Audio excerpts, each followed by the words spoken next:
La policía golpeó y arrestó a un adolescente en plena calle, sin siquiera dejarle explicarse.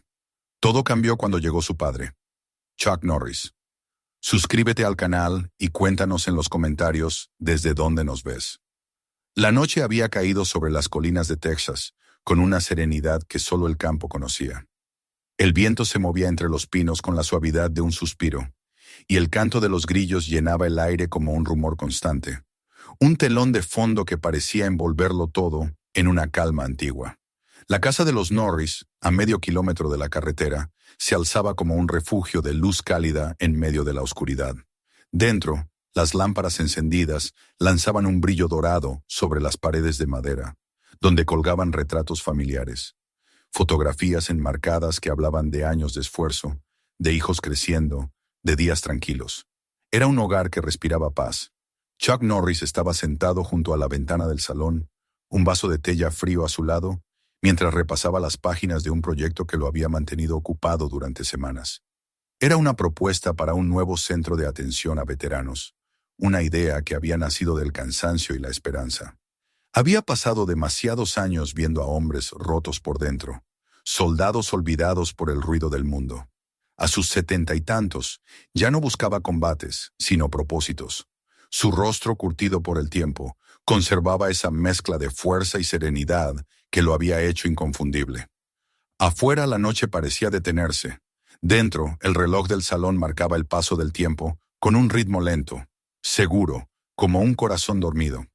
Desde la cocina llegaba el murmullo del agua hirviendo y el suave golpeteo de la porcelana. Gina O'Kelly se movía con esa naturalidad que solo los años compartidos dan. Su silueta se perfilaba contra la luz amarilla, el cabello recogido, las manos firmes, los gestos tranquilos. Había en ella una gracia callada, una dulzura que no necesitaba palabras. Hacía tiempo que no hablaban mucho por las noches. Ya no era necesario. El silencio entre ellos era un espacio lleno de comprensión. A veces bastaba una mirada para decirlo todo. Ella preparó 2 tazas de té y entró al salón con una sonrisa leve, esa sonrisa que siempre parecía bastarle a él para recordar por qué había dejado atrás los escenarios y los reflectores. Chuck levantó la vista y la observó unos segundos, agradecido por su simple presencia. ¿Todavía trabajando?, preguntó ella con una voz suave, casi en un susurro que el viento no se habría atrevido a interrumpir. Intentando entender a los burócratas, respondió él dejando el papel sobre la mesa. Quieren abrir un nuevo centro para veteranos en el valle, pero las oficinas se mueven más lento que un convoy sin gasolina. Ella sonrió, acercándole la taza. Siempre dijiste que la paciencia era parte del entrenamiento. Y sigo creyéndolo, contestó él. Pero hay batallas que uno nunca termina de ganar. Ella se sentó a su lado, acomodando las manos sobre su regazo. Deberías descansar, Chuck. Has estado todo el día con eso. Lo haré, dijo él mirando por la ventana. Pero esta noche está demasiado tranquila. Me gusta cuando el mundo parece quedarse quieto. Es una paz que no se compra, añadió ella, y él asintió lentamente, como quien reconoce una verdad simple. Arriba las escaleras crujieron con un sonido leve. Hannah, su hija menor, debía haberse girado en la cama, todavía aferrada a su libro de caballos.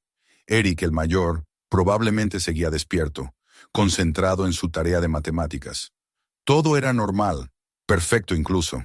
Y sin embargo, en algún punto lejano del camino, una serie de luces rojas y azules parpadearon apenas un instante antes de desaparecer tras una curva. Nadie en la casa lo notó. A varios kilómetros de allí, en una sala gris de hormigón iluminada por fluorescentes, el aire olía a café recalentado y metal. Un grupo de oficiales de policía repasaba un mapa extendido sobre la mesa. El sargento Hensley, un hombre de hombros anchos y barba corta, daba las últimas instrucciones con una voz que convertía cada frase en orden. Objetivo confirmado, decía. Dirección 1447, County Route 12. Sospechoso de alto valor. Narcóticos, armas y posible retención de civiles. Entramos fuerte y rápido, sin errores. Un oficial joven levantó la mano, nervioso. Señor, disculpe. En la base de datos, el nombre asociado a esa dirección es Norris, no Meyers. ¿No debería coincidir con el informe? Hensley revisó la tableta sin levantar la vista. Error de tipografía. Pasa todo el tiempo. Pero señor, el número del expediente. No discuta, oficial, interrumpió el sargento. Este operativo viene directamente del escritorio de órdenes. Movimiento a la 00 Tarjeta. Entramos y aseguramos el perímetro. El joven tragó saliva, bajando la mirada. Nadie más habló. Uno tras otro comenzaron a revisar armas, chalecos, cascos. Las botas resonaban contra el suelo como tambores. Nadie se dio cuenta de que el número 1497 era en realidad 1474, ni de que esa diferencia de una sola cifra separaba la legalidad de la tragedia. En la casa la medianoche se acercaba sin ruido. El hervidor silbó suavemente antes de apagarse. Gina estaba guardando los platos cuando Chuck se levantó y se acercó a la ventana. En la distancia, una hilera de faros se movía despacio por el camino de tierra que llevaba a su propiedad. ¿Esperas a alguien?, preguntó ella con una ligera inquietud. No, tal vez algún coche perdido. Nadie viene por aquí a estas horas. Pero los faros se detuvieron a medio camino, como si los vehículos se hubieran posicionado deliberadamente. Luego aparecieron otros dos, y después un tercero. Chuck sintió como el aire en la habitación cambiaba. Se volvía más denso, cargado de esa vibración que precede a los hechos irreparables. Sin decir palabra, apagó la lámpara. La penumbra se apoderó del salón, solo la luz de la luna delineaba los contornos de los muebles. «Ve con los niños», dijo en voz baja. «Cierra la puerta del dormitorio». «¿Qué ocurre?», preguntó Gina, temblando ligeramente. «Probablemente nada, pero hazlo». Ella asintió, percibiendo en su tono una urgencia que no admitía discusión. Subió las escaleras con pasos rápidos, mientras él se mantenía junto a la ventana. Afuera las sombras avanzaban. Se distinguían figuras vestidas de negro, cascos brillando bajo la luna, armas listas. La visión era tan surrealista que Chuck parpadeó varias veces, convencido de que debía estar viendo mal. Pero los hombres se movían con precisión militar. Se desplegaban alrededor de la casa como una pinza. Todo en su cuerpo, cada reflejo aprendido, gritaba peligro. Tomó su teléfono y marcó el número del sheriff local. Antes de que pudiera oír el primer tono, una voz amplificada rompió el silencio desde fuera. «¡Policía! ¡Abra la puerta con las manos en alto!». El eco se estrelló contra las paredes del bosque. El corazón de Chuck latía con fuerza controlada, pero no con miedo. Era el instinto de un hombre que sabía cuándo la línea entre la razón y la violencia estaba a punto de romperse. Subió la vista hacia las escaleras. Gina estaba arriba, abrazando a Hannah, mientras Eric asomaba desde su cuarto, pálido. «Papá, ¿qué pasa?». «Nada, hijo. Vuelve adentro. Cierren la puerta y no se muevan», ordenó él con voz firme pero contenida. Intentó hacerse oír. «Soy Chuck Norris. Tienen la dirección equivocada. Hay niños aquí». El silencio duró apenas un segundo. Luego el sonido sordo del ariete contra la puerta tronó como un cañonazo. «¡Por Dios!», gritó Gina, cubriendo a Hannah. «¡Atrás!», rugió Chuck, moviéndose hacia ellos para protegerlos. Un segundo golpe, un crujido de madera, y la puerta cedió, lanzando astillas y polvo al aire. Las luces de las linternas atravesaron el interior como cuchillas blancas. «¡Policía! ¡Al suelo!». El caos se desató. Voces superpuestas, pasos pesados, el retumbar de botas y muebles cayendo. Chuck levantó las manos, tratando de gritar por encima del ruido. «¡Hay niños! ¡Están equivocados! ¡Bajen las armas!». Nadie escuchaba. Uno de los oficiales lo empujó hacia el suelo, otro pasó corriendo hacia el pasillo, con el rifle levantado. Gina gritó desde las escaleras, sosteniendo a su hija. «Por favor, deténganse. No tenemos armas». Pero el estruendo y la confusión eran una ola imposible de frenar.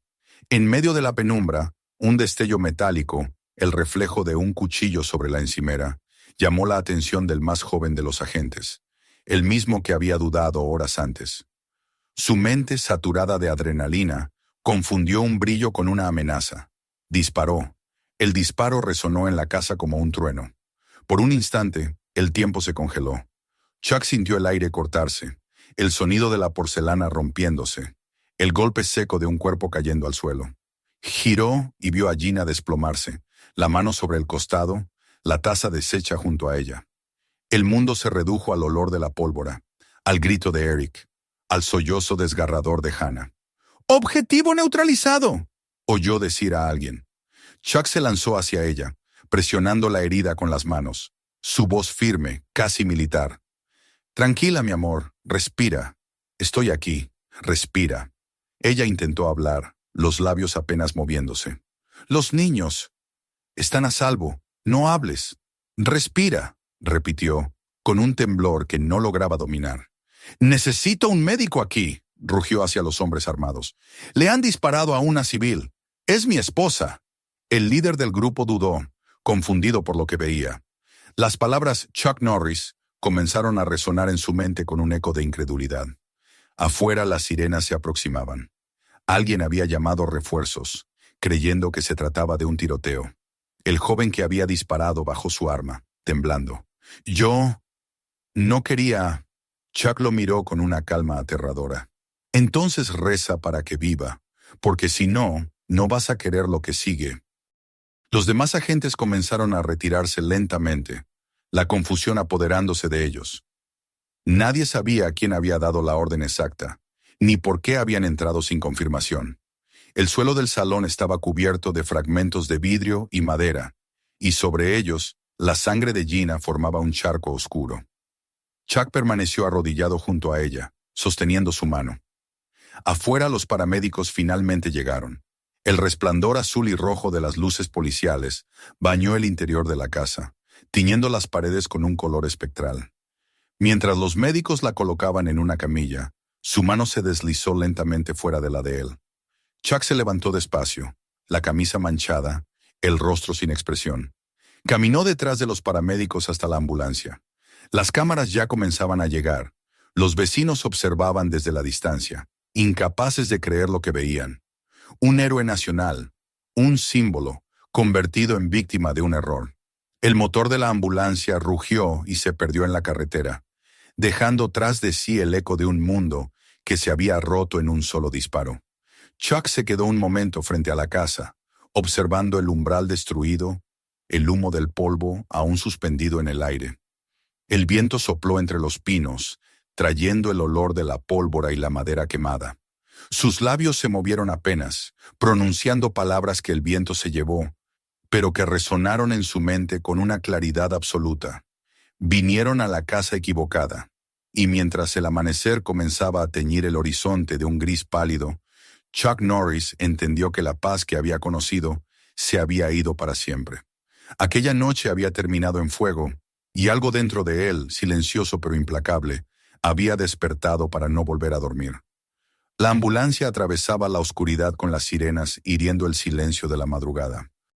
Las luces rojas y azules se reflejaban en los ventanales de las casas dormidas, en los árboles que flanqueaban la carretera, en los charcos que aún quedaban del rocío nocturno. Dentro del vehículo, el aire estaba impregnado de olor a metal y desinfectante. Los paramédicos se movían rápido, con esa precisión automática de quienes trabajan en el borde entre la vida y la muerte. Gina yacía en la camilla, inconsciente, el rostro pálido, el pecho levantándose apenas con cada respiración. Chuck iba sentado a su lado, con las manos firmemente aferradas a la suya, como si el simple contacto pudiera retenerla en el mundo. No decía nada.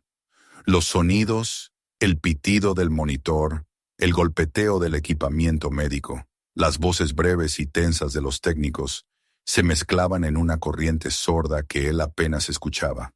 Su mirada estaba fija en el rostro de ella, y su mente era un vacío lleno de imágenes. El fogonazo del disparo, el olor de la pólvora, el grito de su hija. Cada segundo se estiraba como si durara una eternidad. Cuando la ambulancia llegó al hospital, la puerta trasera se abrió de golpe y una ráfaga de aire frío invadió el interior. Una decena de manos se apoderaron de la camilla, empujándola por el pasillo de urgencias. Chuck caminó detrás, casi tropezando, con el cuerpo rígido y el corazón martilleando en un ritmo extraño, entre el miedo y la rabia. Todo era luz y movimiento. Enfermeras corriendo, puertas que se abrían, órdenes gritadas en voz alta. En un instante, una enfermera lo detuvo con el brazo extendido. «Lo siento, señor», No puede pasar. Es mi esposa, dijo, y su voz, grave, contenida, sonó como una amenaza velada. Los doctores están trabajando. Le avisaremos en cuanto tengamos noticias. Las puertas batientes se cerraron, y de pronto el mundo volvió a quedar en silencio. Chuck se quedó mirando los paneles de vidrio empañado, escuchando los ecos de pasos y gritos que se alejaban. El suelo bajo sus botas parecía flotar. Dio unos pasos hacia atrás y se apoyó contra la pared, respirando despacio, tratando de recuperar el control. A lo largo del pasillo, otros rostros lo observaban con una mezcla de reconocimiento y compasión muda. Algunos lo reconocían, pero nadie se atrevía a decir su nombre. En aquel instante no era una figura pública, ni un mito, ni un actor de películas. Era solo un hombre viendo cómo su vida pendía de un hilo. El reloj del pasillo marcaba las 3:20 cuando se acercó un oficial con expresión rígida. Llevaba un cuaderno y una grabadora. Señor Norris, entiendo que esto es difícil, pero necesitamos tomar una declaración inicial sobre lo ocurrido. Chuck lo miró lentamente, con una calma que era más peligrosa que cualquier ira. Mi esposa está luchando por su vida, dijo. No va a recibir nada de mí hasta que sepa que está viva.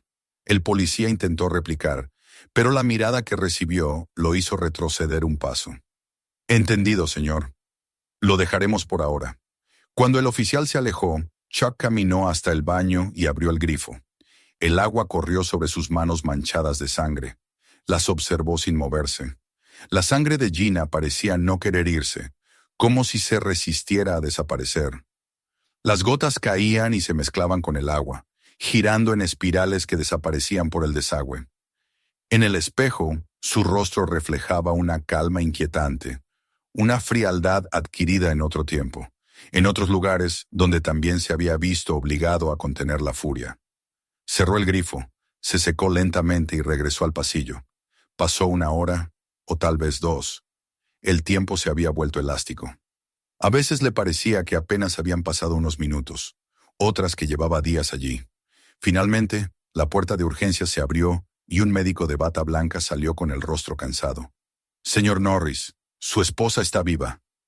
La bala entró por el costado y evitó los órganos principales, pero hay hemorragia interna. Está en cirugía. ¿Sobrevivirá?, preguntó sin cambiar el tono. Tiene posibilidades, es fuerte, pero las próximas horas serán críticas. Chuck asintió una sola vez. Haga todo lo que tenga que hacer. Ya lo estamos haciendo, respondió el médico antes de desaparecer por otra puerta. Chuck se sentó en una de las sillas de plástico del pasillo. El cansancio empezó a caer sobre él como una losa. Por primera vez desde el disparo, sintió el temblor en sus manos.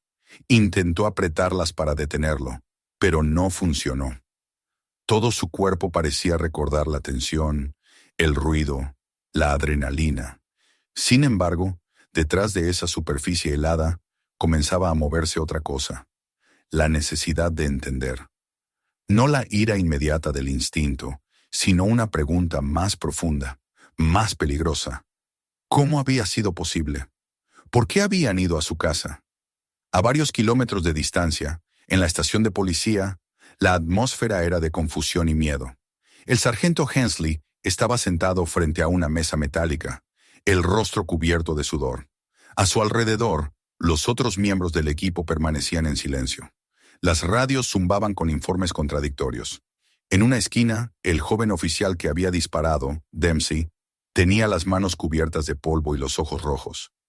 El capitán entró con pasos duros, arrojando un dossier sobre la mesa. ¿Puedo saber qué demonios ha pasado? Su voz retumbó en la sala. Nadie respondió. ¿Nadie? ¿De verdad?, continuó el capitán. ¿Me están diciendo que un equipo de operaciones tácticas irrumpió en la casa equivocada? Le disparó a una civil desarmada, y lo único que tienen para decirme es, ¿no sabemos? Hensley levantó la mirada, la voz ronca. Seguimos las coordenadas del GPS. El número coincidía con el que nos dieron. El número que les dieron estaba mal, gruñó el capitán. El informe original dice 1471. Ustedes fueron al 1470. El silencio cayó pesado. Dempsey murmuró, apenas audible. El sistema lo marcó así. No me importa el sistema, interrumpió el capitán. Había que confirmar la identidad, confirmar el objetivo. ¿Quién autorizó la entrada? Hensley apretó los labios. Yo. El capitán lo observó con una mezcla de rabia y decepción. Prepárense para lo que viene. Asuntos internos va a devorarlos vivos, y recen para que la mujer sobreviva, porque si no, esto no será un escándalo, será una condena. Mientras tanto, en el hospital, el amanecer comenzaba a teñir de gris las ventanas. Chuck seguía sentado, inmóvil, con la mirada perdida en el suelo. Recordó la primera vez que había conocido a Gina, la luz de su sonrisa, la paciencia infinita con la que había soportado su disciplina de hierro, los años de giras, las presiones. Todo en ella había sido equilibrio, y ahora esa calma se había roto bajo el peso de una equivocación. Cerró los ojos. En su mente, la escena volvía una y otra vez. Las luces cegadoras, los gritos, el disparo. Cada vez que llegaba al final, el sonido se detenía justo antes del impacto, como si su cerebro intentara reescribir el desenlace. Pero no podía. Un enfermero se le acercó con un vaso de café. «Señor Norris, ¿quiere sentarse en la sala de espera?» «Estoy bien aquí», respondió sin moverse. El enfermero asintió y se alejó. Las horas siguientes se convirtieron en un limbo. Por momentos, Chuck se levantaba y caminaba hasta el ventanal del pasillo, observando cómo el día nacía lentamente sobre la ciudad. Todo parecía tan normal allá afuera: coches circulando, personas comprando café, perros ladrando en las aceras. Nadie sabía que, en una habitación de ese mismo edificio, la vida de una familia pendía del hilo de una sutura. A media mañana, el doctor volvió a aparecer. «La operación ha terminado. Logramos detener la hemorragia. Está estable pero dormida». Chuck se levantó, sintiendo por primera vez algo parecido a alivio. «¿Puedo verla?» «No todavía. En unas horas», asintió. «Gracias, doctor». «Hizo lo correcto al mantener la calma», añadió el médico antes de irse. «No todos pueden hacerlo». Chuck no respondió. Había aprendido hacía muchos años que la calma era una forma de supervivencia. Poco después, 3 hombres con traje oscuro se presentaron en el pasillo. Uno de ellos se adelantó con una expresión profesional. «Señor Norris, soy el capitán Reynolds. Vengo en nombre del Departamento de Policía de Glendale. Quisiéramos hablar con usted sobre lo ocurrido». «Hablen aquí», respondió. El capitán intercambió una mirada con sus acompañantes incómodo. «Preferiríamos hacerlo en privado». «No», repitió Chuck, y la dureza en su voz fue suficiente para hacerles entender que no habría negociación. «Ha habido un terrible error», dijo Reynolds con tono calculado. «Un fallo administrativo. El equipo recibió información incorrecta». «¿Eso justifica que dispararan contra una mujer desarmada?», interrumpió Chuck. «¿Eso justifica irrumpir en mi casa sin confirmar nada? Entendemos su enojo». «No, no lo entienden», lo cortó. «No entienden lo que es ver la sangre de alguien a quien amas por una confusión. Si de verdad lo entendieran, no me estarían hablando de errores administrativos». El capitán respiró hondo, intentando mantener la compostura. «Habrá una investigación interna. Queremos que sepa que...» «Lo que quiero», dijo Chuck bajando la voz hasta convertirla en un hilo tenso, «es que esto no se entierre, ni con disculpas ni con comunicados». Los hombres no respondieron. Se retiraron en silencio, dejando tras de sí el olor a papel y burocracia que parecía perseguirlos.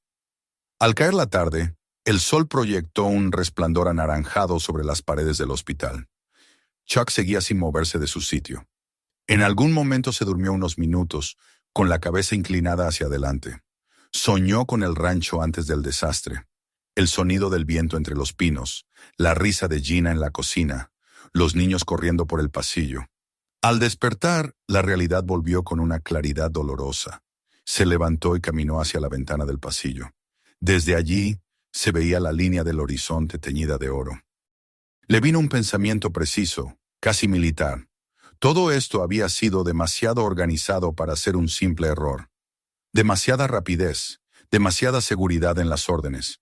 Había visto operaciones así antes, en otro tipo de guerras. El silencio del hospital lo envolvía, pero en su interior algo había cambiado. La calma seguía ahí, pero ahora tenía filo. En algún lugar entre la pena y la rabia, Una idea comenzó a tomar forma. No buscaba venganza, buscaba sentido. Y ese sentido solo podía encontrarse siguiendo el rastro de la verdad. Mientras tanto, en la estación de policía, el sargento Hensley permanecía solo en su despacho. Había intentado escribir su informe, pero cada frase le pesaba como una piedra. Sobre la mesa, el expediente de la operación seguía abierto, con el número 1474 subrayado en rojo. Encendió su teléfono y revisó los mensajes. Uno nuevo apareció de un número desconocido. Mantén la boca cerrada. Piensa en tu pensión. Piensa en tu familia. El sudor le corrió por la frente. Sabía lo que significaba. El error ya no era solo un accidente, era un aviso. De vuelta en el hospital, el médico salió una vez más de la habitación de cirugía. Señor Norris, su esposa está estable. Puede verla unos minutos. Chuck lo siguió en silencio hasta la habitación. Cuando entró, el mundo se redujo a ella. Gina estaba conectada a los monitores, su respiración acompasada por el ritmo electrónico de las máquinas. La habitación olía a alcohol y a limpieza, a fragilidad. Se acercó a la cama y tomó su mano con delicadeza. La piel estaba fría, pero viva.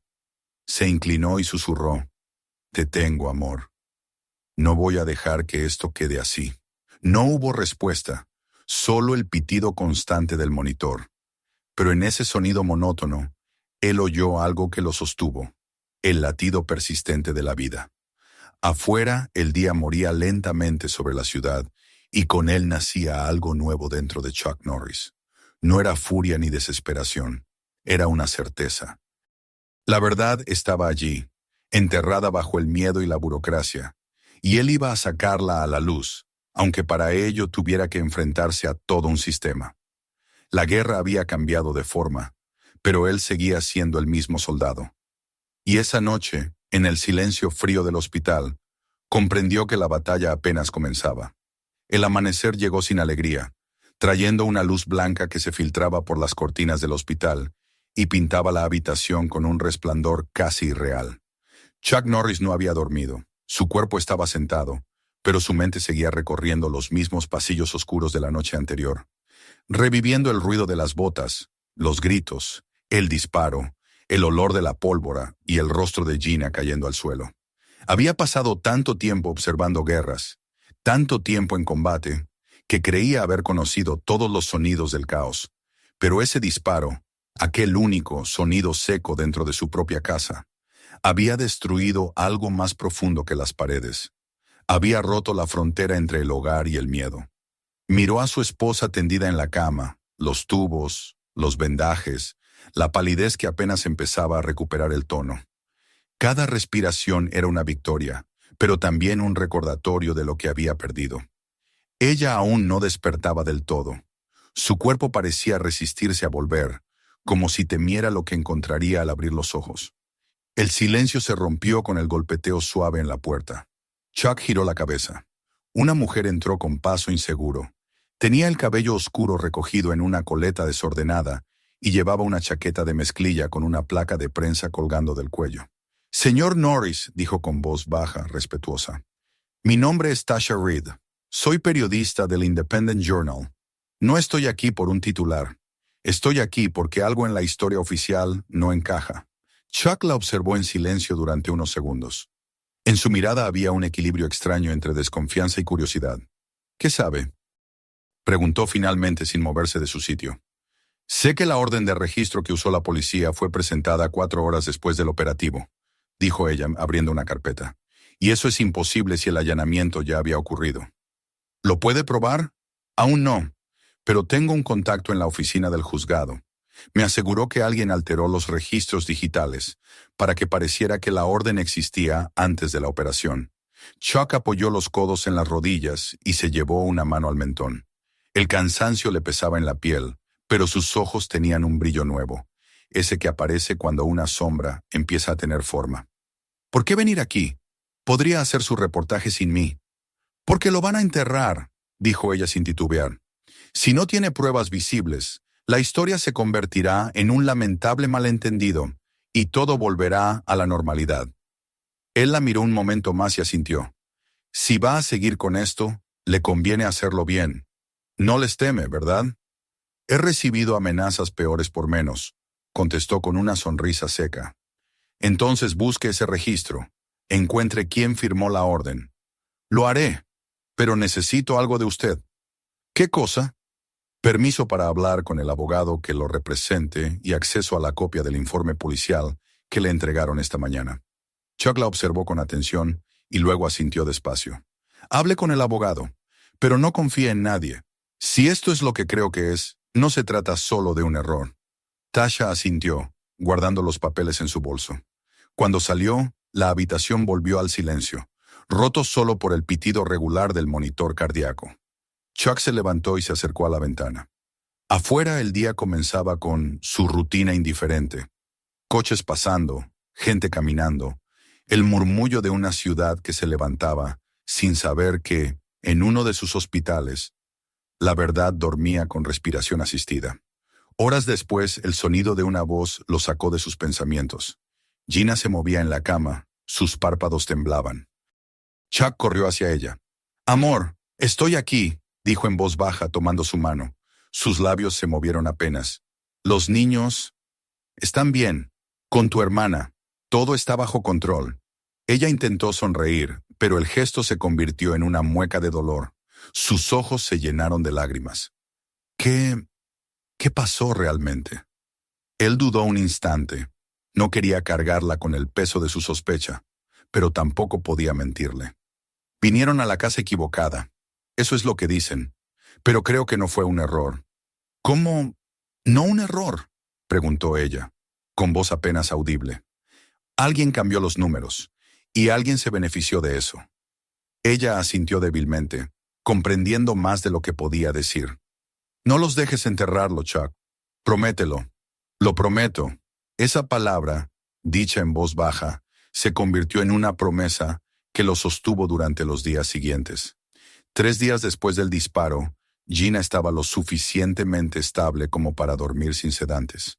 Chuck aprovechó para volver al rancho. El camino de tierra que llevaba a su propiedad estaba lleno de huellas de neumáticos y cintas amarillas de escena del crimen que el viento hacía vibrar.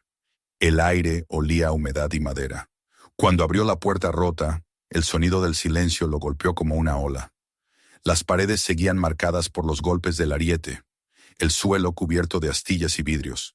Se detuvo frente al marco de la entrada, donde aún quedaban manchas oscuras. Su respiración se volvió más lenta. Avanzó despacio hacia el interior. El salón parecía un campo de batalla. Caminó entre los restos, recogiendo los fragmentos de una vida que había sido pacífica hasta hacía apenas unos días.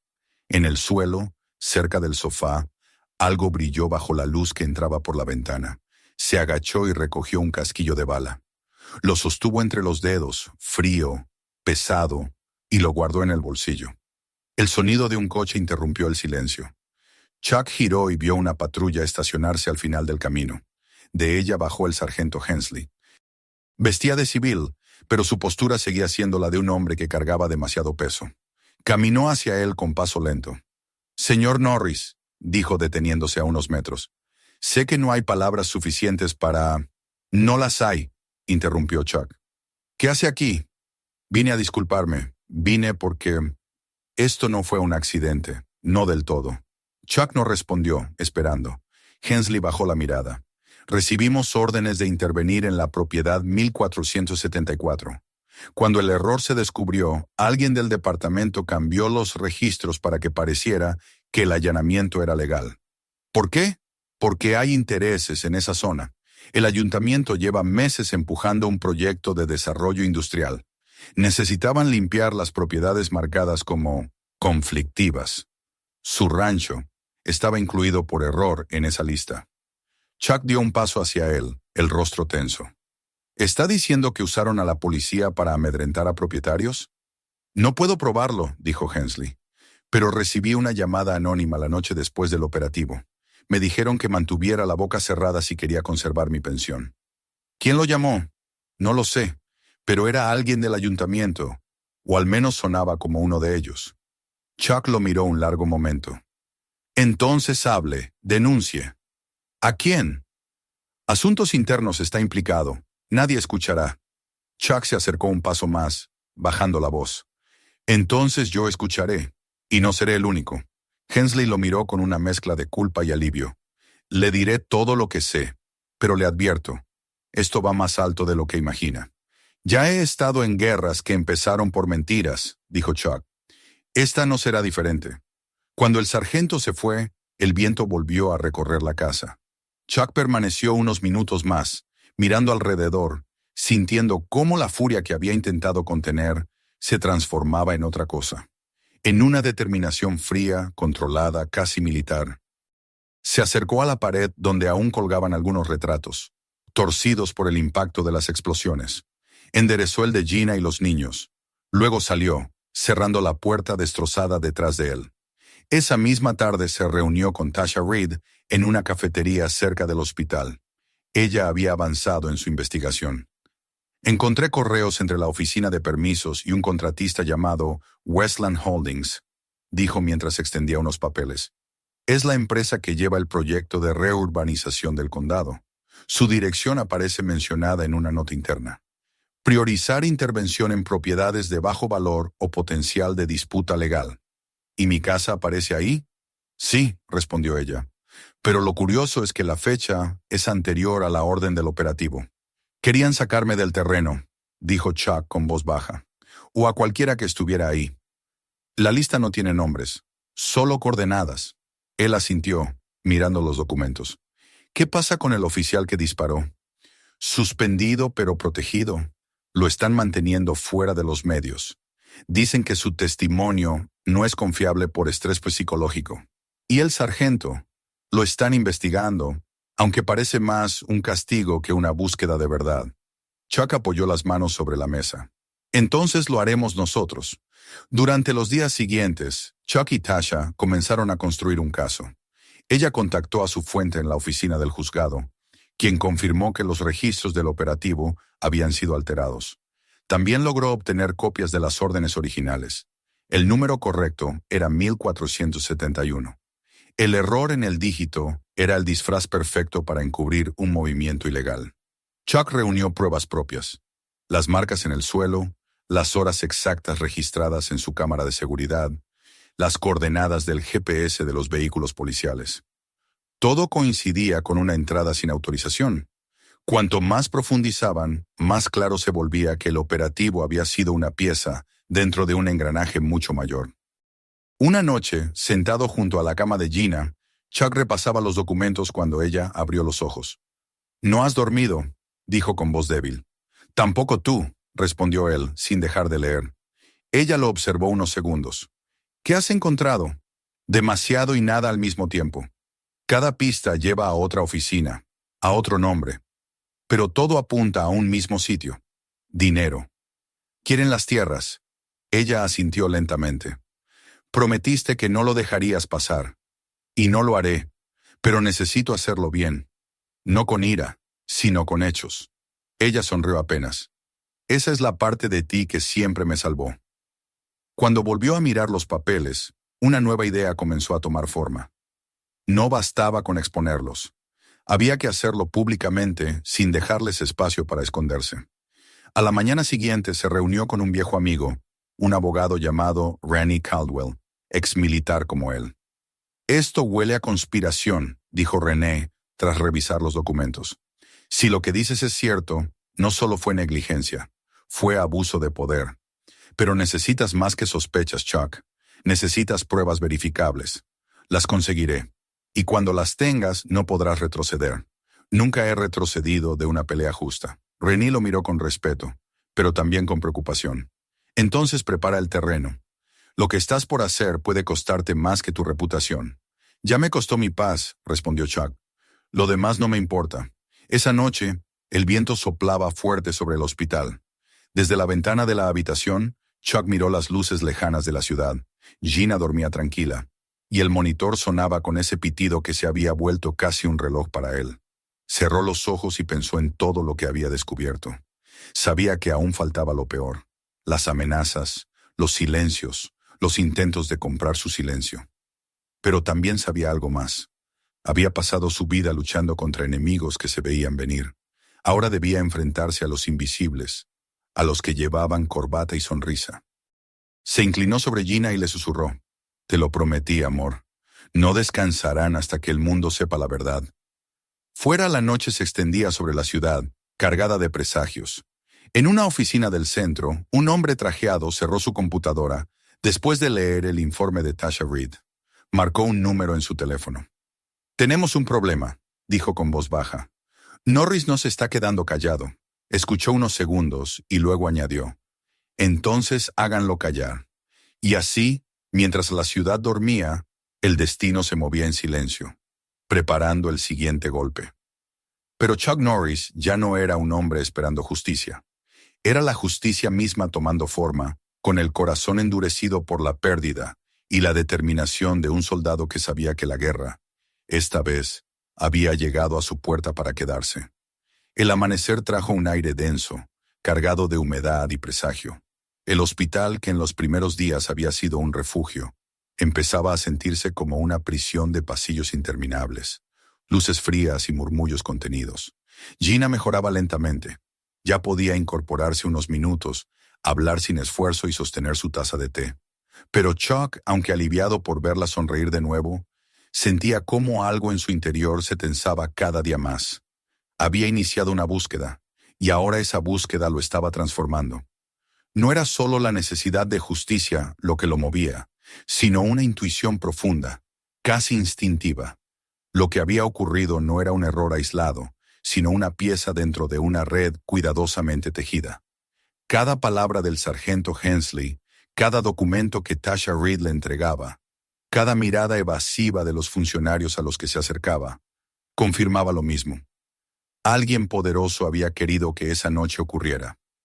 Las primeras semanas después del incidente estuvieron marcadas por el silencio institucional. Los comunicados del Departamento de Policía hablaban de una trágica confusión y de medidas disciplinarias internas, pero nada más.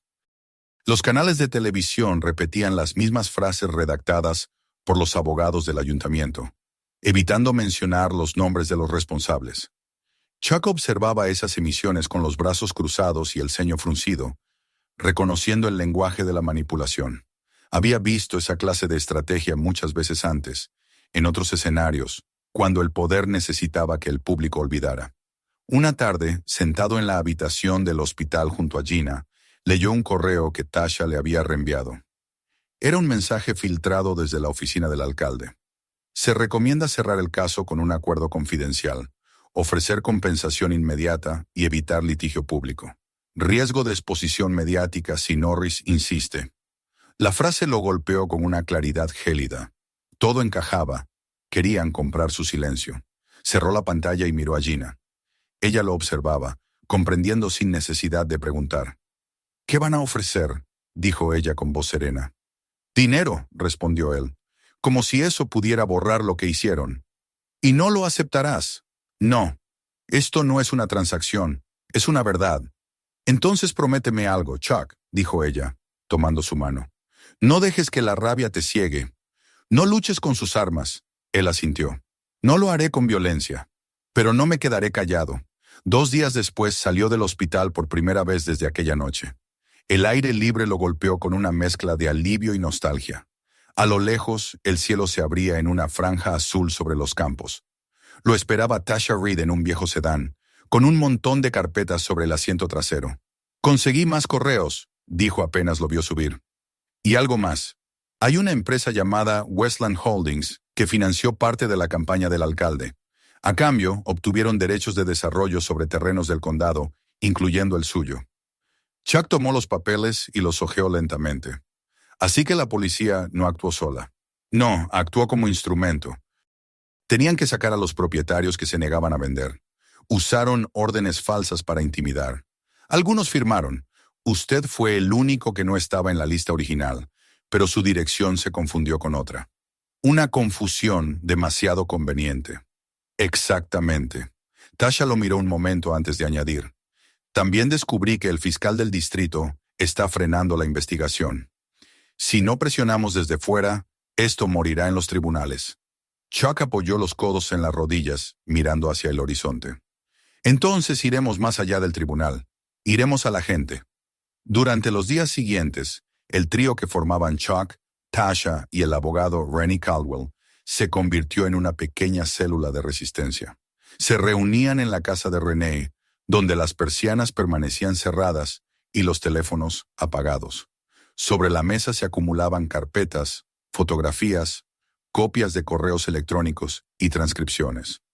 Chuck, que no era hombre de papeles, se sorprendía a sí mismo leyendo cada línea con una paciencia meticulosa. Aprendía los nombres de los concejales, los números de las licencias de construcción, las fechas de las reuniones. Detrás de cada firma encontraba un hilo que llevaba al mismo centro. Westland Holdings. Repetía el nombre como un eco. Todo conducía a ellos, y detrás de esa empresa, un consorcio aún más grande, con sede en Houston, especializado en la compra de tierras rurales para proyectos de extracción. Mientras tanto, las presiones comenzaron. Primero fueron llamadas sin voz, luego mensajes dejados en el buzón del abogado. Déjenlo morir. Aún pueden detenerse. Rennie los leyó con calma y los archivó en una carpeta marcada Amenazas. Tasha recibió un correo anónimo con una fotografía de su auto tomada desde la esquina de su casa. Ella no se lo contó a Chuck hasta días después, sabiendo que su reacción sería impredecible. «No van a asustarme», le dijo cuando él se enteró. «Lo que más temen es la luz». «Y la tendrán», respondió él. «Pero hay que hacerlo correctamente. Si actuamos demasiado rápido, destruirán las pruebas». La tensión aumentó cuando una tarde Renee los convocó de urgencia. «Tenemos un problema», dijo en cuanto llegaron. «Alguien ha accedido a los registros judiciales y ha eliminado el archivo del operativo. Ya no hay constancia oficial de que la orden haya sido falsificada». Tasha se dejó caer en una silla. «Eso significa que no tenemos caso». «No exactamente», respondió Chuck, con una calma que los desconcertó. «Tenemos testigos, y los testigos no pueden borrarse». «¿Hensley?», preguntó Renee. «Él y otros. He hablado con 2 oficiales más. No quieren exponerse, pero están dispuestos a declarar si tienen protección». «Eso podría cambiarlo todo», dijo Tasha. «Pero necesitamos llevarlo a un nivel federal». «Y lo haremos», respondió Chuck. «Pero antes vamos a exponerlo públicamente». Esa decisión marcó un punto de no retorno. Prepararon una conferencia de prensa improvisada frente al ayuntamiento. Chuck apareció con un traje oscuro y la expresión de un hombre que no buscaba venganza, sino claridad. A su lado, Gina, aún débil, pero decidida a estar presente, sostenía su bastón con una mano y su dignidad con la otra. La prensa se agolpó en la escalinata, esperando un escándalo. Cuando los micrófonos se encendieron, Chuck habló sin leer notas ni papeles. «No estoy aquí como actor ni como figura pública. Estoy aquí como ciudadano», dijo con voz grave. «Hace semanas, un grupo armado irrumpió en mi casa y disparó contra mi esposa. Lo llamaron error.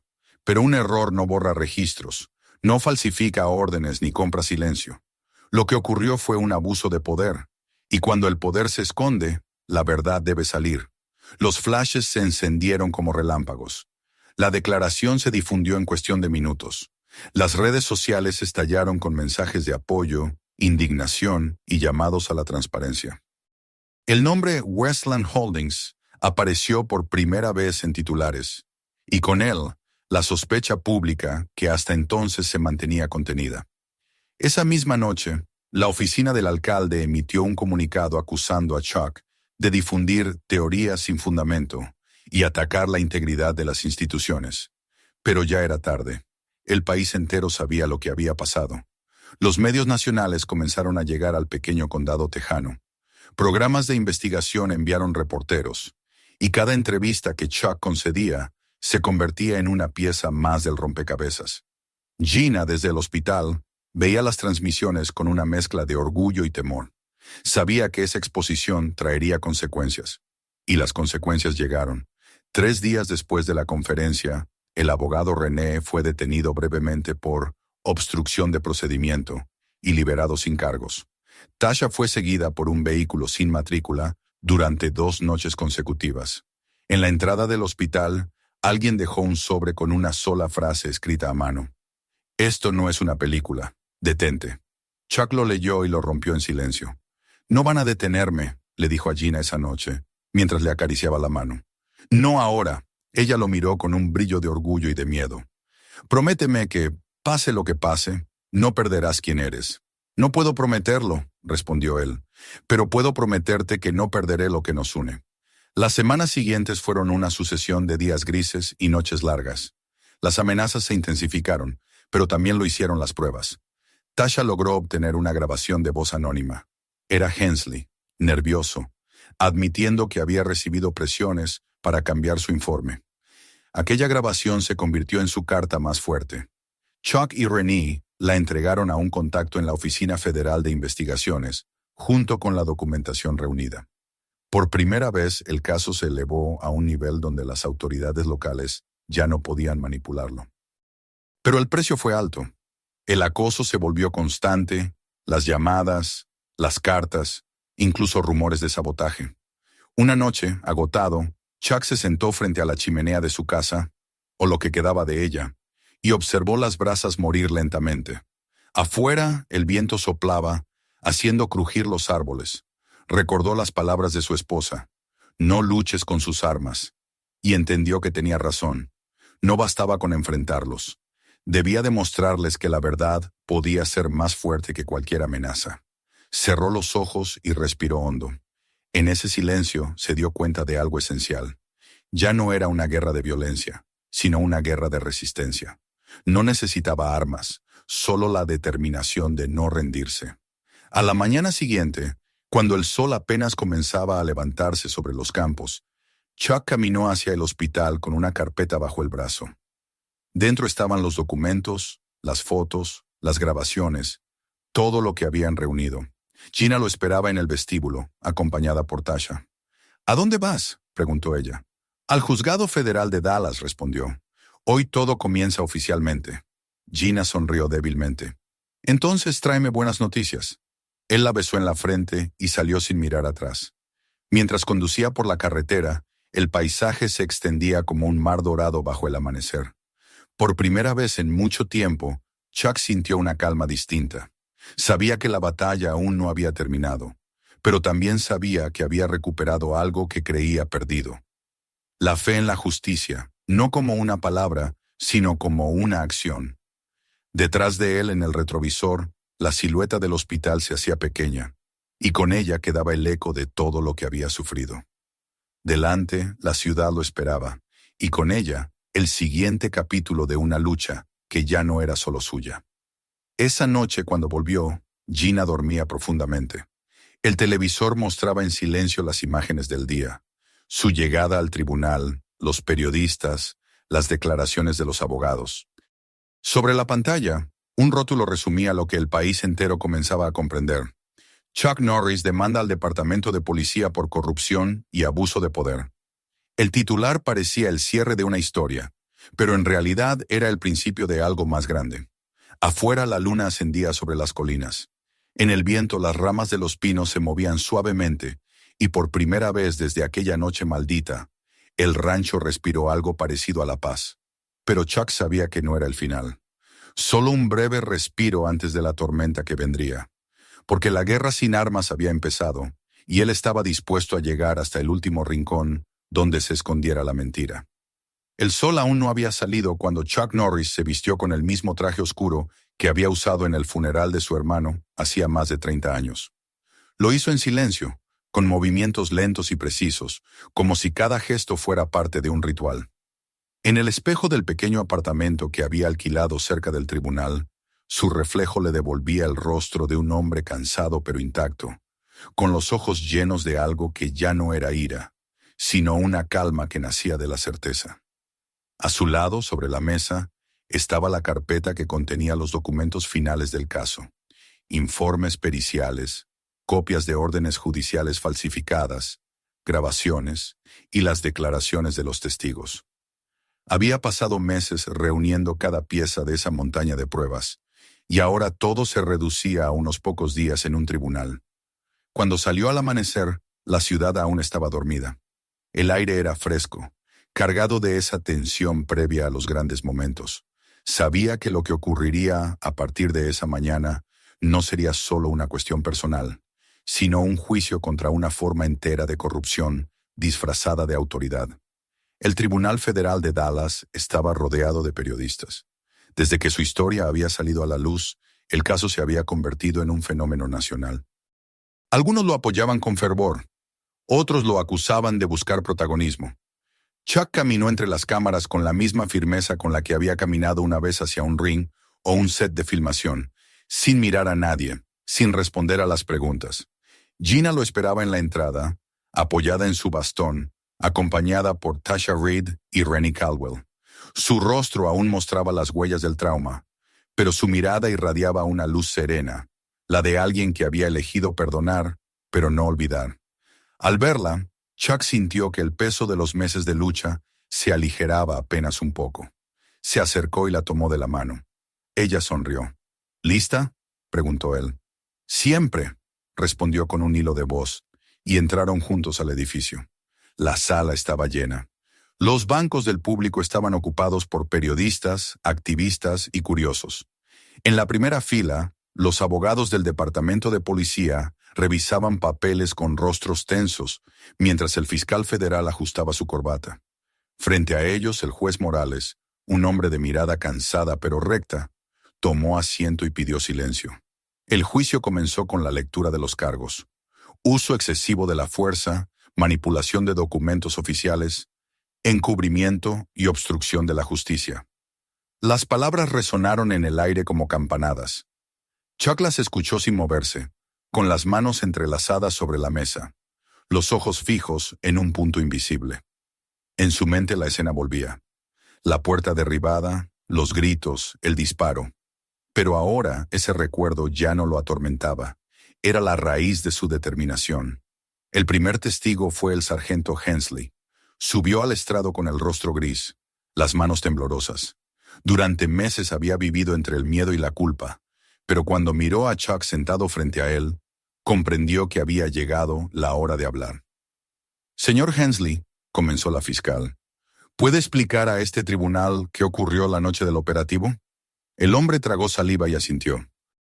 «Recibimos una orden de entrada a la propiedad 1474 en County Route 12. Creímos que era una operación legítima, pero después del tiroteo me di cuenta de que había inconsistencias en los documentos. La orden había sido emitida con una dirección diferente y fue modificada después. ¿Quién le pidió que la alterara? Un superior del departamento, el subdirector Halverson.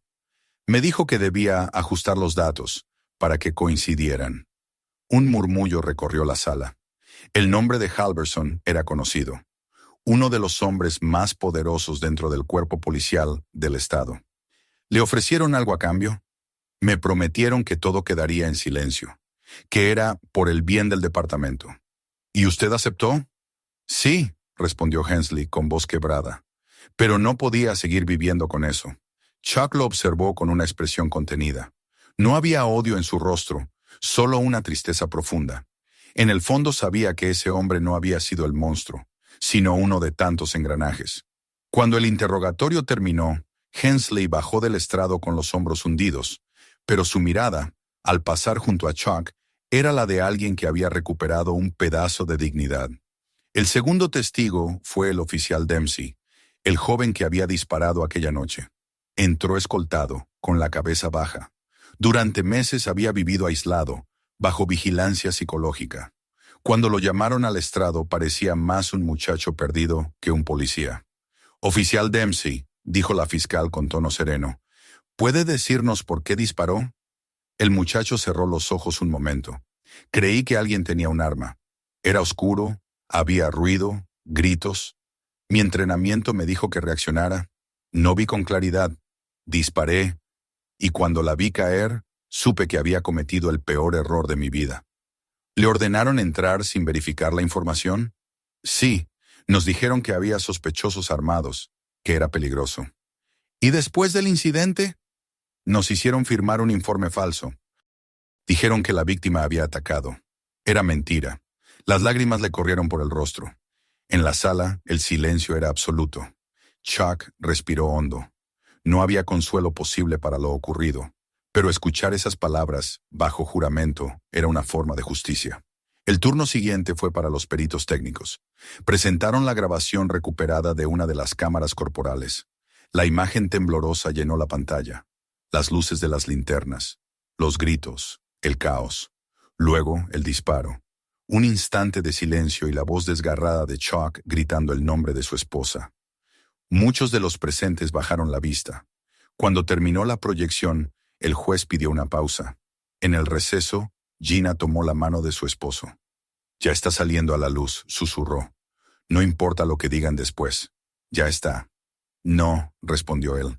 «Aún falta que respondan los que mandaron». El momento más tenso del juicio llegó con la comparecencia de Halverson, el subdirector del departamento. Entró con su habitual aire de suficiencia, el traje perfectamente planchado, la mirada fría. Durante años había manejado el poder como un arma invisible. Pero frente al estrado, su seguridad comenzó a resquebrajarse. La fiscal lo presionó con documentos, correos electrónicos y grabaciones. En uno de ellos se escuchaba su voz diciendo: «Asegúrense de que todo quede limpio. Si hay que ajustar los números, háganlo».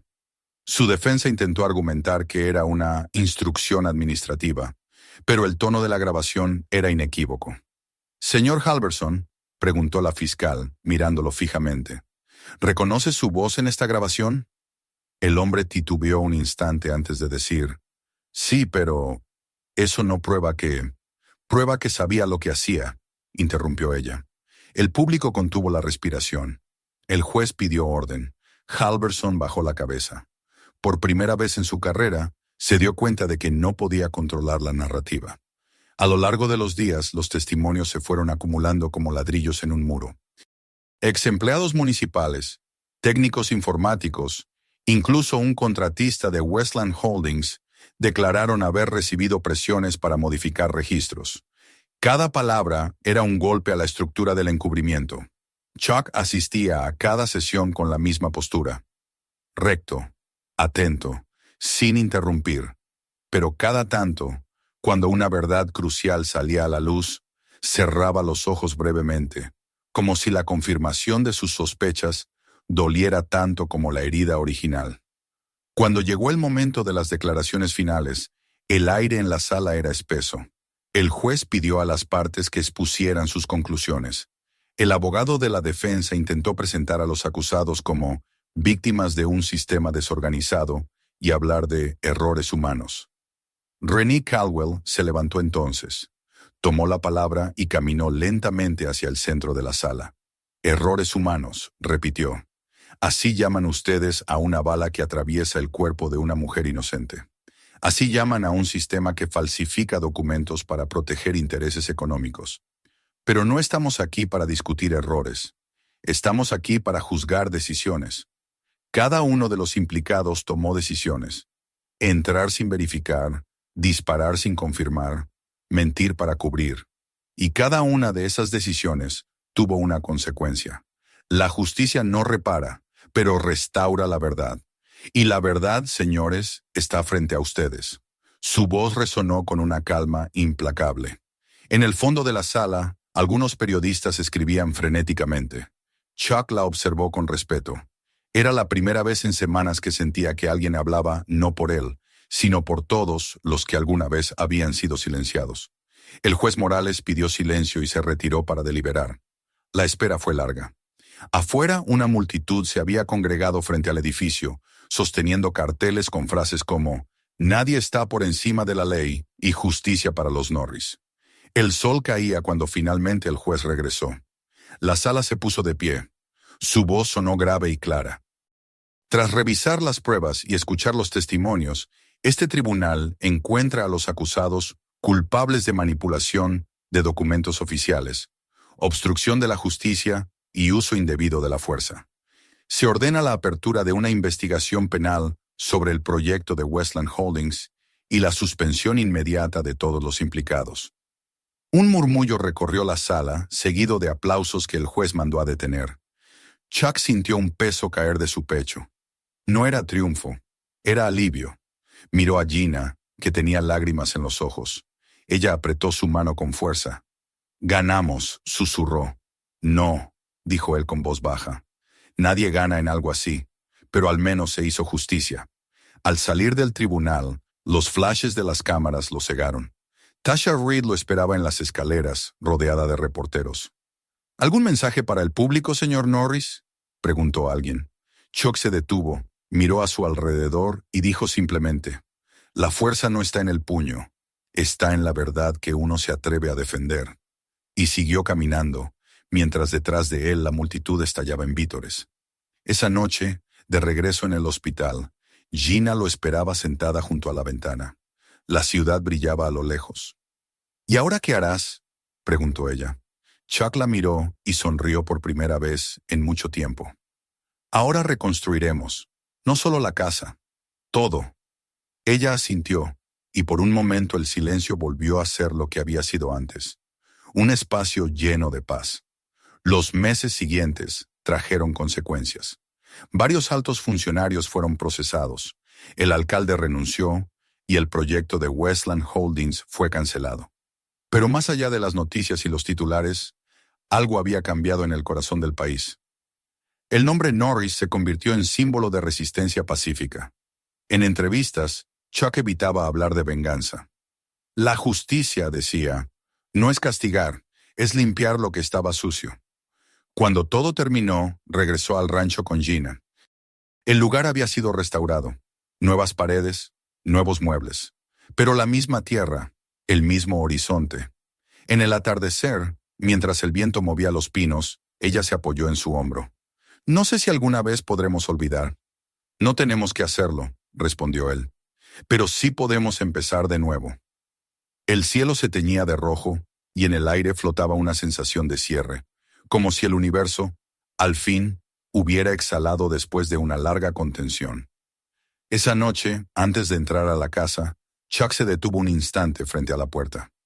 Recordó el sonido del disparo, el caos, la sangre, y luego miró la luz cálida que salía del interior, el reflejo de Gina moviéndose despacio. Susurró para sí mismo: «La guerra terminó, pero nunca olvidaré por qué empezó». Y al cerrar la puerta, la paz volvió a entrar con él, silenciosa y firme, como un viejo amigo que había estado esperando el momento justo para regresar. El amanecer se derramaba sobre las colinas de Texas como un río de oro, tiñendo los pastos y los pinos con una claridad nueva, la misma que parecía filtrarse también en la vida de Chuck y Gina Norris. Habían pasado 6 meses desde el veredicto. La historia que había comenzado con gritos, sirenas y sangre sobre el suelo de su casa, terminaba ahora con risas de voluntarios, con el sonido del martillo golpeando la madera, con el olor a pintura fresca. Donde una vez hubo dolor, ahora se levantaba un edificio blanco y sólido, con grandes ventanales que reflejaban el cielo. En el frente, las letras recién instaladas brillaban bajo el sol. Centro Comunitario Gina Norris. Era el resultado de una idea que había nacido una noche silenciosa en el hospital, cuando Chuck, sentado junto a la cama de su esposa, le había prometido que convertiría la tragedia en algo que ayudara a otros. Y ella, aún débil, le había respondido: «Entonces hazlo un lugar donde la gente no tenga miedo». El terreno había sido donado por antiguos compañeros de Chuck del ejército y por vecinos que se habían solidarizado durante el juicio. Algunos de ellos, hombres y mujeres que antes solo lo conocían por sus películas, ahora veían en él algo distinto, más real. La figura de un hombre que no se rindió frente a la injusticia. Los planos del centro incluían una clínica gratuita, una sala para veteranos con trauma postraumático, una pequeña biblioteca y un jardín abierto al público. Todo lo que alguna vez representó la oscuridad en su vida ahora tenía un propósito: devolver luz. Cada mañana cuando llegaban los trabajadores, Chuck estaba allí, ayudando a levantar muros, moviendo cajas, sirviendo café. Nadie lo veía como una celebridad. Era uno más entre ellos, con las manos manchadas de polvo y la camisa empapada de sudor. Gina caminaba despacio entre los obreros, todavía con una leve cojera, pero con la misma serenidad que la había acompañado, incluso en los momentos más oscuros. Su cabello había recuperado el brillo, y en su rostro ya no había rastros del miedo, sino de algo más profundo: aceptación. A veces, cuando el ruido de los martillos se hacía demasiado fuerte, ella se quedaba mirando el horizonte, pensativa, como si aún pudiera escuchar el eco de aquella noche, pero enseguida su mirada se aclaraba y regresaba al presente. Fue ella quien decidió el nombre final del centro. Cuando Chuck le propuso llamarlo Refugio Norris, ella negó suavemente con la cabeza y dijo, «No debe llevar nuestro nombre, debe llevar la idea, la Casa de la Luz». Así se quedó. La inauguración fue programada para finales de primavera. En las semanas previas, el lugar se llenó de vida. Llegaban donaciones de todas partes del país, libros, medicinas, herramientas, incluso cartas de personas que habían pasado por abusos similares y que veían en su historia una esperanza. Tasha Reed, la periodista que había arriesgado su carrera por sacar a la luz la verdad, iba y venía con su equipo de filmación, preparando un documental sobre todo lo ocurrido. Lo llamaría Bajo el mismo techo, un título que, según ella, resumía lo que la historia representaba: la fragilidad y la fortaleza que pueden convivir en una misma casa. Ella misma fue quien ayudó a redactar las invitaciones para la ceremonia. El día de la inauguración amaneció con un cielo despejado y una brisa suave. Desde temprano, la carretera se llenó de autos que venían desde los pueblos cercanos. Había periodistas, funcionarios, antiguos compañeros de Chuck del ejército y decenas de vecinos que recordaban haber visto en las noticias aquella noche en que la policía irrumpió en su casa. Ahora regresaban no por curiosidad, sino por respeto. Frente al nuevo edificio se instaló una pequeña tarima, decorada con flores silvestres y banderas. Sobre una mesa cubierta por una tela blanca, descansaban unas tijeras doradas para el corte de cinta. Chuck estaba de pie al lado de Gina, ambos vestidos con sencillez, él con camisa azul y chaqueta de trabajo, ella con un vestido blanco y un broche con forma de colibrí, el mismo que había usado la noche del asalto y que, milagrosamente, había sobrevivido sin daño alguno. Lo mandó restaurar un joyero local que, al entregárselo, dijo: «Algunas cosas nacen para seguir brillando, incluso después del fuego». Antes de comenzar la ceremonia, Tasha se acercó con su cámara. «¿Listos para hacer historia otra vez?», preguntó sonriendo. Gina respondió con un gesto tranquilo. «La historia la hace la gente que sigue adelante. Nosotros solo encendimos una vela». Chuck la miró, con esa mezcla de orgullo y ternura que solo puede nacer del respeto. Sabía que ella tenía razón. Todo lo que habían vivido no les pertenecía ya. Era de todos los que habían aprendido que incluso en la oscuridad hay lugar para la dignidad. Cuando el alcalde tomó el micrófono, el murmullo del público se apagó. «Hace un año este lugar fue testigo del horror», dijo, su voz temblando apenas. «Hoy vuelve a nacer como un símbolo de justicia, de comunidad, de compasión. Lo que la familia Norris vivió cambió nuestra ciudad. Nos obligó a mirar hacia adentro, a reconocer que habíamos fallado. Pero hoy estamos aquí para demostrar que también podemos enmendar. Este centro no es solo un edificio, es una promesa de que nadie será olvidado, de que nadie será silenciado». Cuando terminó, los aplausos llenaron el aire. Gina fue invitada a hablar. Caminó lentamente hasta el micrófono, apoyándose en su bastón. Hubo un silencio expectante. Ella miró al público, a los rostros reunidos frente a ella. Hombres, mujeres, niños, oficiales, médicos, periodistas. Luego dijo: «Podría hablar del dolor, del miedo o de la injusticia, pero eso ya lo conocen. Hoy quiero hablar del perdón, que no significa olvidar, sino liberarse. Durante mucho tiempo tuve miedo de cerrar los ojos por la noche.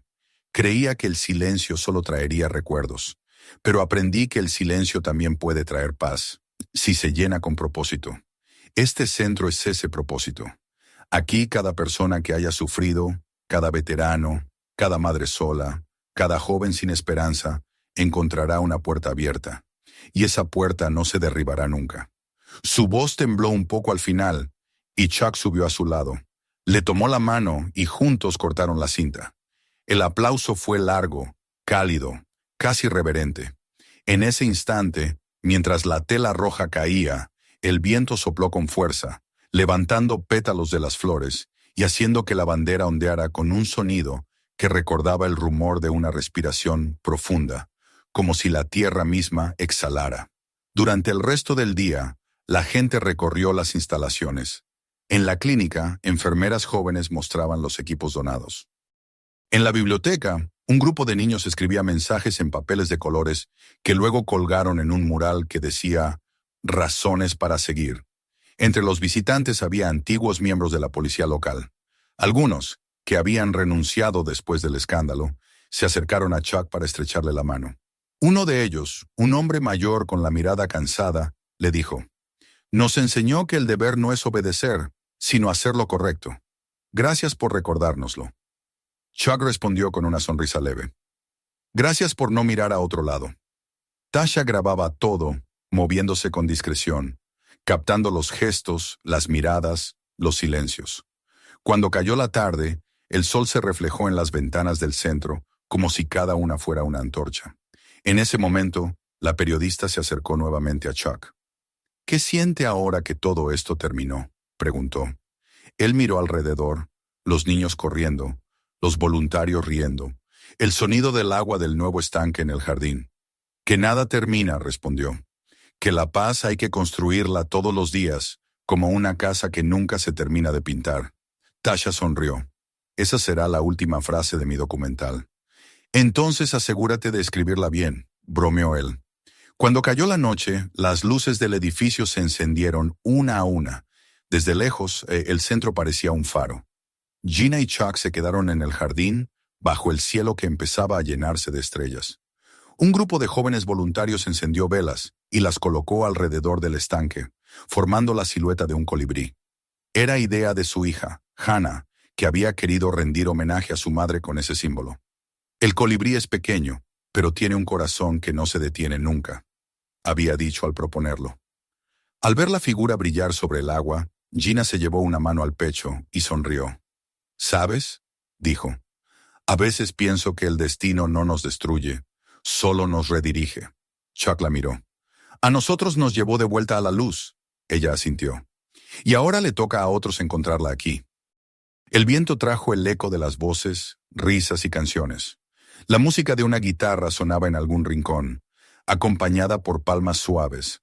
Chuck pensó en todo lo que habían pasado: la noche del asalto, el hospital, las audiencias, las cámaras, los insultos, las lágrimas. Pero también pensó en cada mano que los había ayudado a levantarse, en cada desconocido que había enviado una carta, en cada mirada solidaria. Todo eso había tejido una red invisible que los sostuvo hasta llegar allí. Ya no se trataba de castigo ni de dolor, sino de redención. Más tarde, cuando la multitud comenzó a dispersarse, Chuck y Gina entraron al edificio vacío. El pasillo principal estaba iluminado con una luz dorada. En las paredes colgaban fotografías del proceso de reconstrucción. Los trabajadores, los niños pintando, las primeras plantas creciendo en el jardín. En el centro del vestíbulo había una placa de bronce. Chuck se detuvo frente a ella y leyó en voz alta: «La justicia no borra el pasado, pero ilumina el camino hacia el futuro». Ella apoyó la cabeza en su hombro. «¿Quién escribió eso?», preguntó. «René», respondió él. «Dijo que lo pensó después de vernos en el juicio». «Es perfecto». Caminaron despacio hasta la salida. Afuera, la noche era clara y templada. El edificio detrás de ellos brillaba como una constelación. Gina respiró hondo, como si por fin pudiera hacerlo sin peso. «¿Sabes qué es lo que más me alegra?», dijo mirando el horizonte. «¿Qué cosa?». «Que cuando la gente pase por este camino y vea la luz del centro, no pensarán en la violencia ni en el dolor.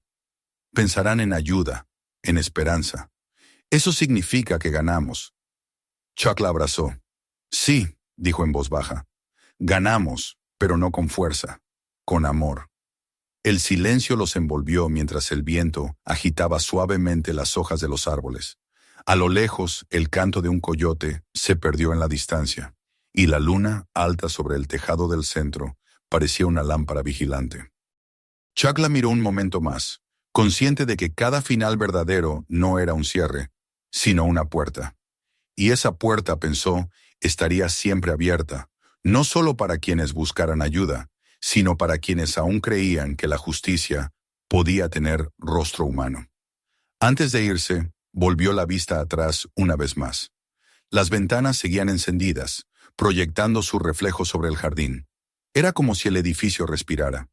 Le pareció escuchar el eco de una promesa, la misma que había hecho aquella noche mientras sostenía la mano de Gina ensangrentada. No dejaré que lo entierren. Y había cumplido. Tomó la mano de su esposa y caminaron juntos hacia el coche. El aire olía a jazmín, a tierra húmeda, a vida nueva.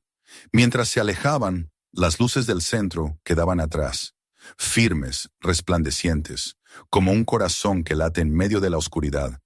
Y en ese instante, Chuck comprendió que no solo había salvado a su familia, había salvado algo mucho mayor, la fe en que incluso después del horror, el ser humano puede volver a levantarse, mirar el amanecer y elegir la luz.